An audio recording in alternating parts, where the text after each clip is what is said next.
నమస్కారం సుప్రభాత ఘంటారావానికి స్వాగతం ముందుగా ప్రధానాంశాలు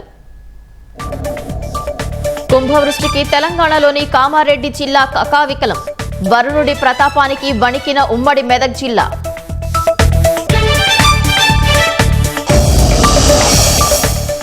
బంగాళాఖాతంలో కేంద్రీకృతమైన తీవ్ర అల్పపీడనం రాష్ట్రంలో అక్కడక్కడ భారీ వర్షాలు కురిసే అవకాశం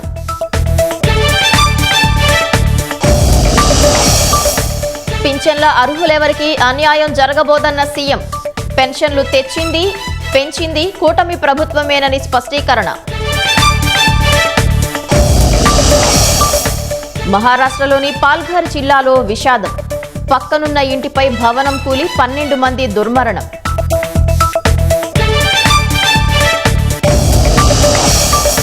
రాష్ట్ర వ్యాప్తంగా కోలాహలంగా వినాయక చవితి వేడుకలు భిన్న రూపాల్లో భక్తుల పూజలందుకున్న గణనాథులు